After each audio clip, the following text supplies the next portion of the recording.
E aí, pessoal? Tudo jóia com vocês? Espero que sim.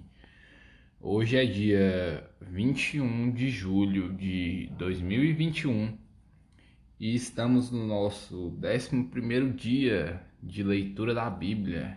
Olha só, leitura da Bíblia diária, no qual num ciclo de 365 dias nós completaremos a Bíblia completa, todas as palavras da Bíblia, todos os capítulos e versículos, certo? E como eu sempre falo em todos os episódios, o mais importante aqui é praticar o que você aprendeu e nunca só ouvir ou só aprender. Aquilo, se você só ouvir e só aprender, vai se transformar numa obesidade mental de tal forma que toda retenção gera morte. Então, transborde o que você escutou aqui, viu na Bíblia, aprendeu com a Bíblia e transborde fazendo o que ela ensina, que é o manual da vida. E os capítulos iniciais de hoje são 2 Crônicas, capítulo 4 e 5. Vamos lá ao capítulo 4 para começar. Bora lá! O mar de fundição. Também fez um altar de bronze de 20 côvados de comprimento, 20 de largura e 10 de altura.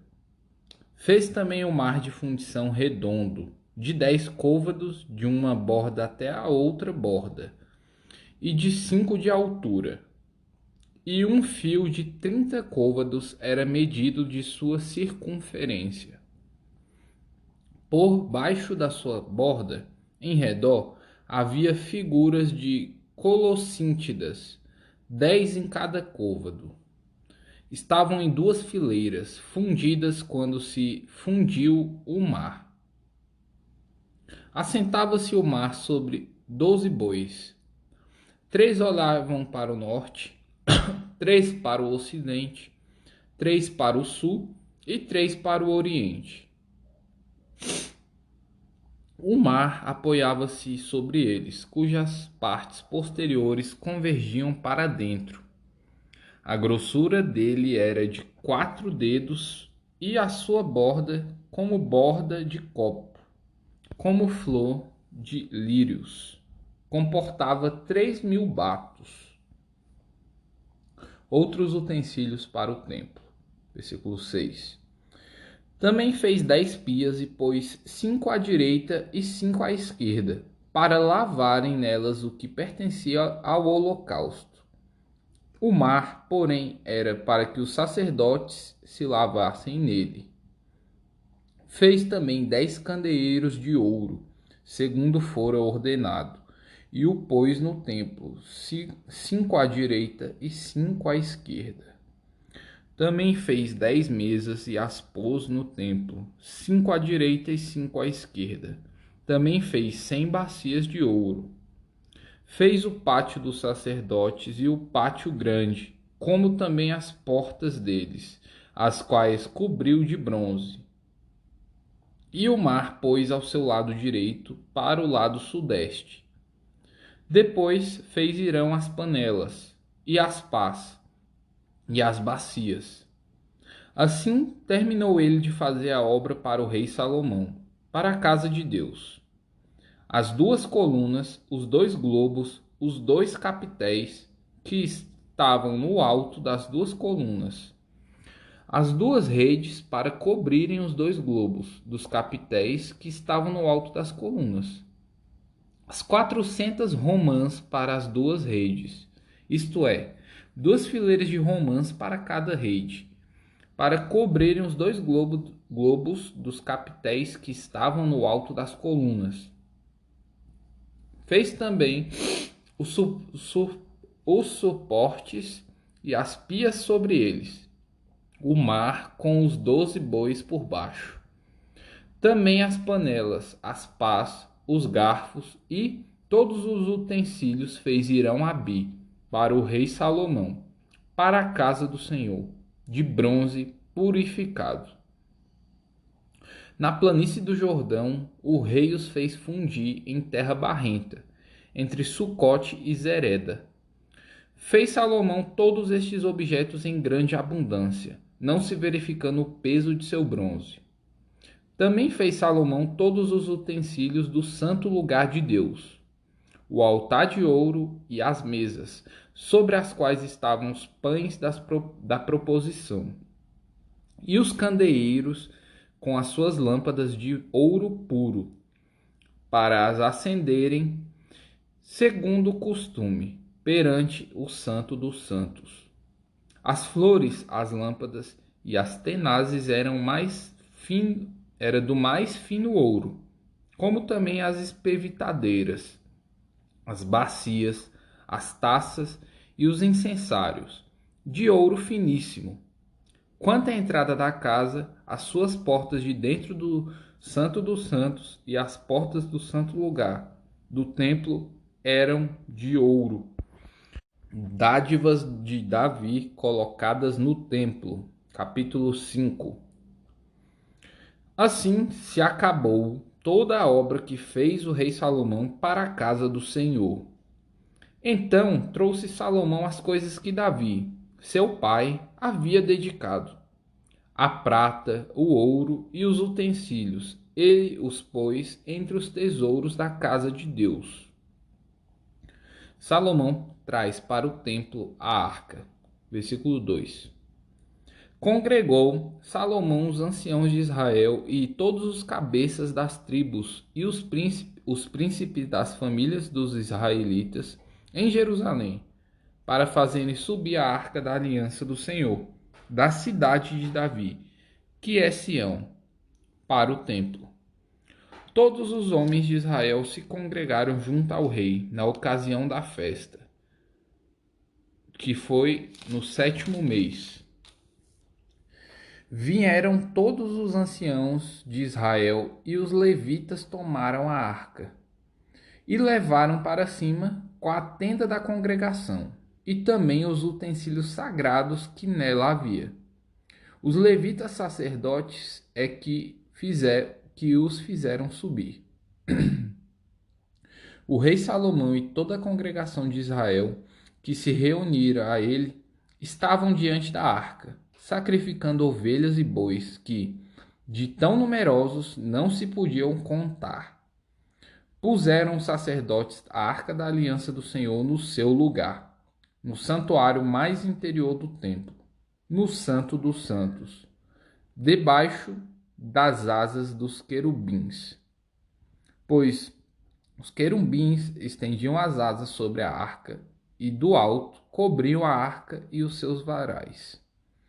Os varais sobressaíam tanto que as suas pontas eram vistas do santo lugar, defronte dos santos dos santos. Porém, de fora não se viam.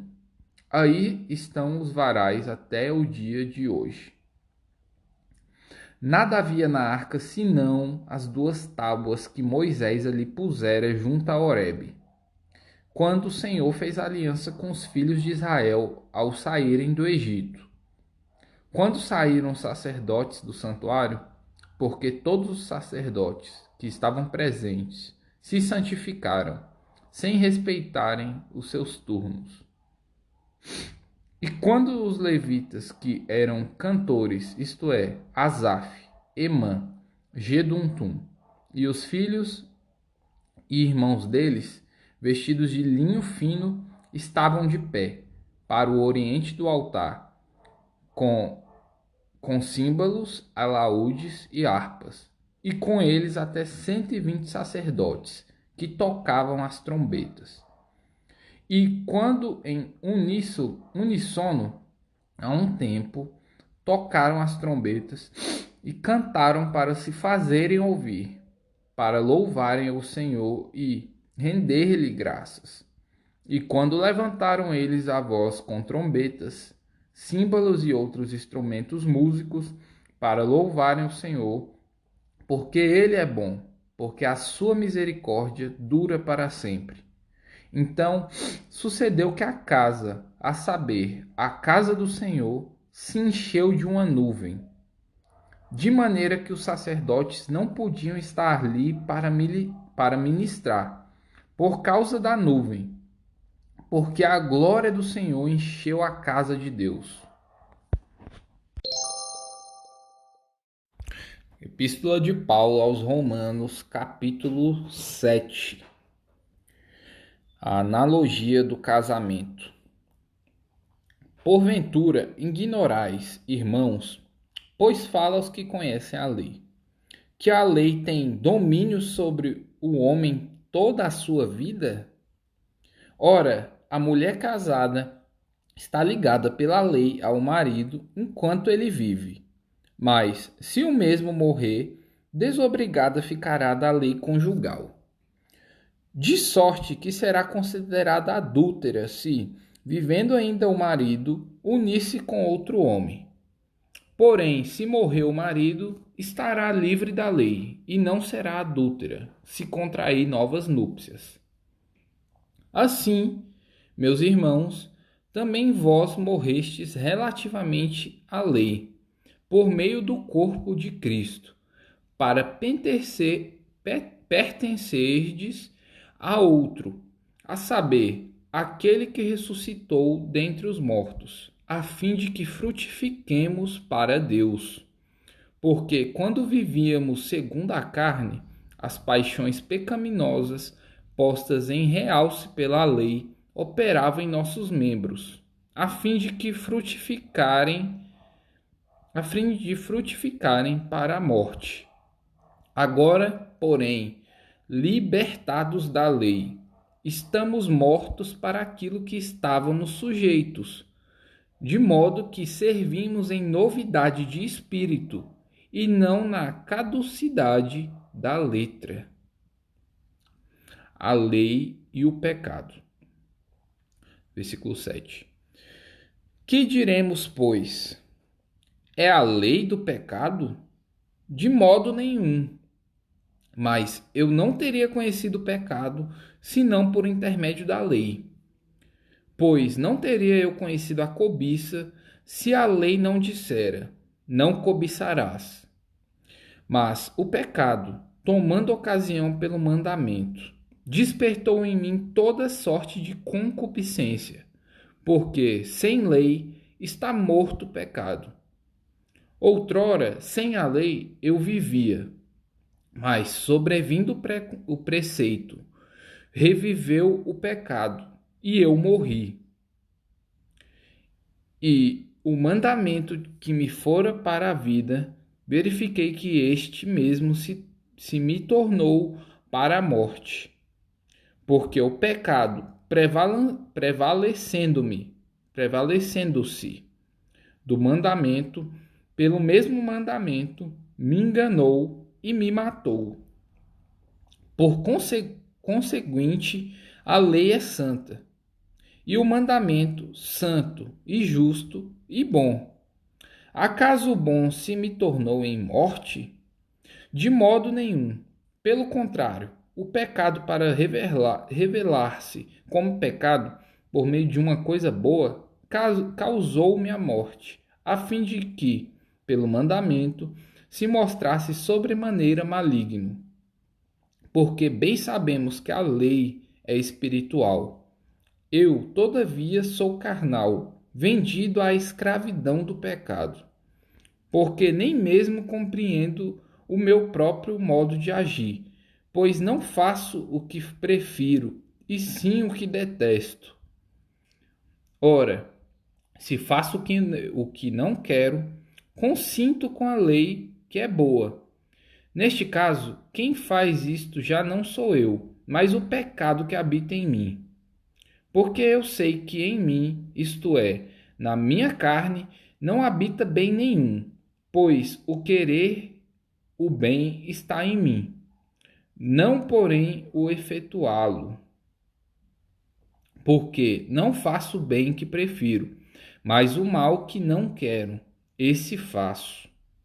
Mas se eu faço o que não quero, já não sou eu quem o faz, e sim o pecado que habita em mim.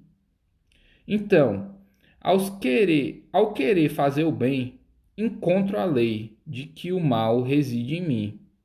Porque, no tocante ao homem interior, tenho prazer na lei de Deus.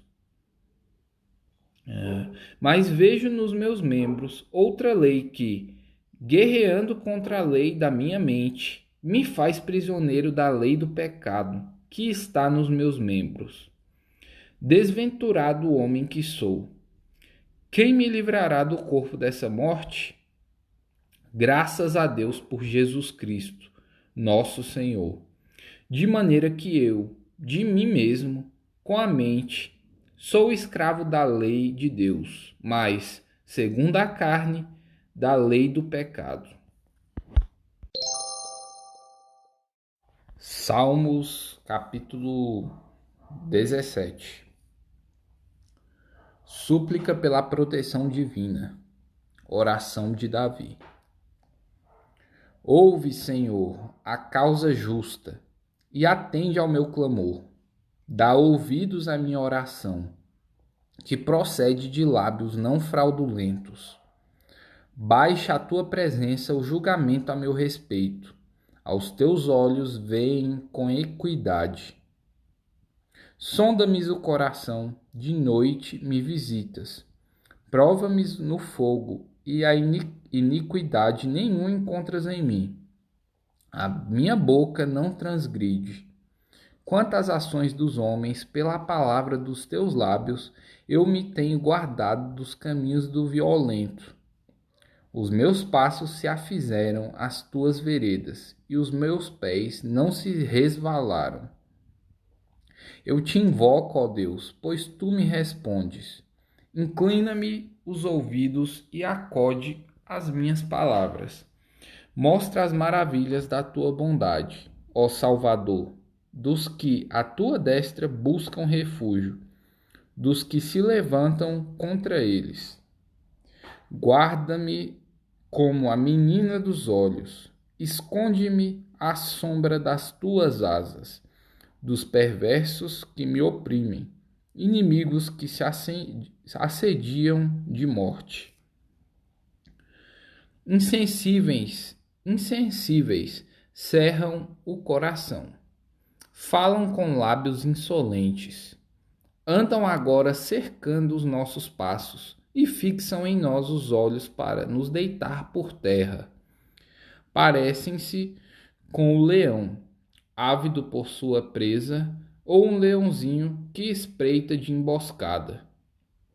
Levanta-te, Senhor, defronta-os, arrasa-os, livra do ímpio a minha alma, com a tua espada, com a tua mão, Senhor, dos homens mundanos, cujo quinhão é desta vida, e cujo ventre tu enches dos teus tesouros, os quais se fartam de filhos e, que lhes sobra, deixam aos seus pequeninos. Eu, porém, na justiça, contemplarei a tua face. Quando acordar, eu me satisfarei com a tua semelhança. Livro dos Provérbios, capítulo 19, versículos, 22 e 23. Versículo 22. O que torna agradável o homem é a sua misericórdia. O pobre é preferível ao mentiroso. Versículo 23. O temor do Senhor conduz à vida.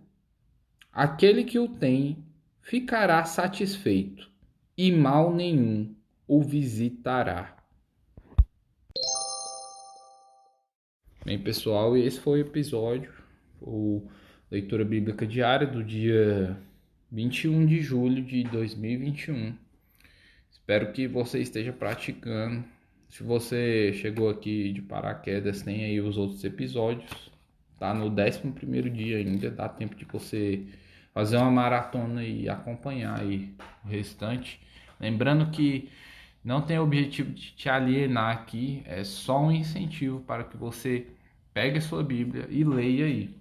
Se você quer esse mesmo plano de ação, mesmo plano de leitura que eu tenho aqui, você vai lá no Instagram, igual tá no título aí, @MatheusRamosPro, tá?